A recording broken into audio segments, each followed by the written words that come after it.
Welcome to this captivating episode of our podcast titled Echoes of the Unknown: Scientific Perspectives on Bigfoot Evidence from the 1950s.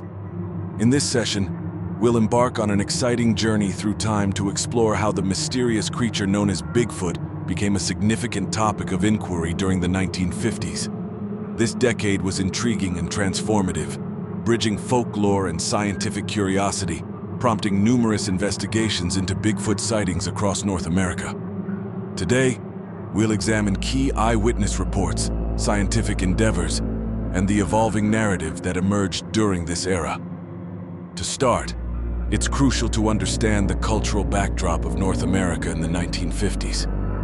The post-war era was a time of technological advancement, economic growth, and societal change. Amidst this progression, fascination with the unknown, such as UFOs and cryptids like Bigfoot, flourished as people sought wonder beyond the tangible world. The 1950s, in particular, marked a pivotal time when stories of Bigfoot, or Sasquatch as known in Canada, emerged more prominently in public discourse. Eyewitness accounts were among the primary catalysts for the burgeoning interest in Bigfoot during this period. These stories often involved individuals encountering large, hairy bipedal creatures in remote wooded areas, capturing the imagination of people across North America. Many of these accounts sparked a media frenzy, with stories appearing in newspapers, magazines, and radio broadcasts. The media played a significant role in both spreading and shaping the narrative of these encounters. For many, these stories tapped into deep-seated wonder and fascination with the wild and unknown, contributing to the cultural folklore around Bigfoot. The stories were varied and colorful, with each adding a new layer to the mystery of Bigfoot. As we delve into these accounts, we'll see how eyewitness reports help define the parameters of what society understood Bigfoot to be, from physical descriptions to behavioral characteristics. These stories fueled the public's intrigue and laid the groundwork for more formal types of inquiry. However, beyond the thrill of these thrilling anecdotes, a more serious approach began to take shape. Scientists, cryptozoologists, and amateur researchers initiated investigations to determine if there was any truth to the Bigfoot phenomenon. The 1950s also witnessed significant advancements in forensic science, which opened up new ways to investigate mysterious encounters. With these advances, reports of Bigfoot sightings were increasingly scrutinized for physical evidence, such as footprints, hair samples, and other biological remnants left behind. While the era lacked our current technology, sincere efforts were made to apply scientific rigor to the investigation of Bigfoot sightings. In our exploration, we will delve into notable studies that emerged in the 50s. One particular figure of note was Ivan T. Sanderson, a zoologist and naturalist known for his research into such cryptids. It's through pioneers like Sanderson that the 1950s produced a foundation for scientific inquiry into cryptids. Their methods set the stage for the pursuit of cryptozoology as an area of interest, straddling the line between hard science and legendary tales. Continuing on this narrative, we can't overlook the powerful influence media held in shaping public perception and interest in Bigfoot. Newspaper articles and sensational headlines brought stories of Bigfoot into the living rooms of ordinary people, contributing to its place in popular culture. Films and literature further expanded Bigfoot's presence, transforming it from regional folklore into a nationwide phenomenon. The enduring allure of Bigfoot was also fueled by the growing tension between skepticism and belief. Despite a lack of irrefutable evidence, many people remained fascinated by the idea of Bigfoot, viewing it as an unexplored facet of the natural world, while others dismissed it as mere myth. This dichotomy only added to the intrigue, sparking debates that continue to this day. Some scientists dismissed the phenomenon altogether, while others considered it a puzzle worth solving. This interplay of skepticism and belief kept Bigfoot in the spotlight throughout the 1950s.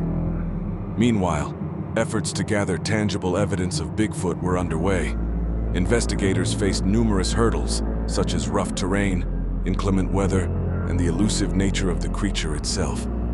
Despite these challenges, dedicated researchers pressed onward, employing techniques ranging from casting footprints to setting up basic observation posts in the wilderness. While these methods may seem rudimentary by today's standards, they represented a sincere effort to capture concrete evidence of Bigfoot's existence. The intersection of science and folklore during this time created a fertile ground for inquiry, and the 50s was characterized by a blending of traditional stories and scientific curiosity. This era can be seen as a time when modern scientific methods began to engage with ancient narratives, challenging researchers to prove or disprove these captivating accounts.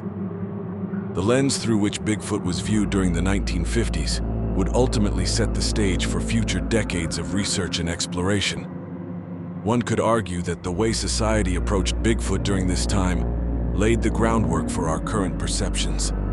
Indeed, while the technological and methodological limitations of the 1950s cannot be overlooked, the foundations for ongoing investigations into Bigfoot lore were undoubtedly laid during this time.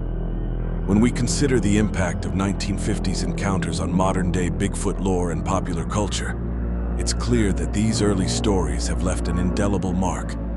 The idea of an undiscovered creature living on the fringes of modern society speaks to both our instincts to explore and our appreciation for the mysteries of the natural world.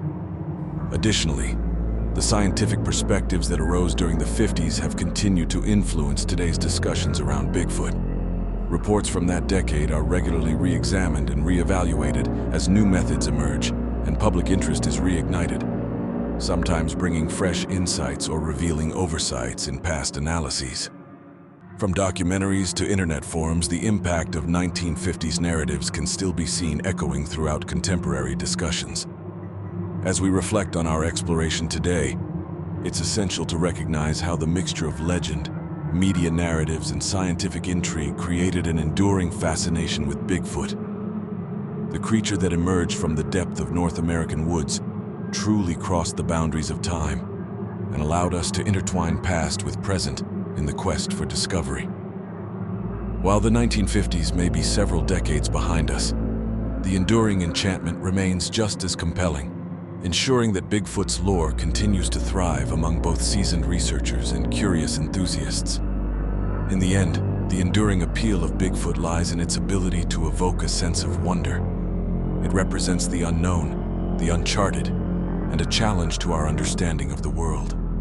This has allowed Bigfoot to transcend its origin as folklore and stake its claim in scientific inquiry, making it a unique cultural phenomenon that continues to capture imaginations around the globe.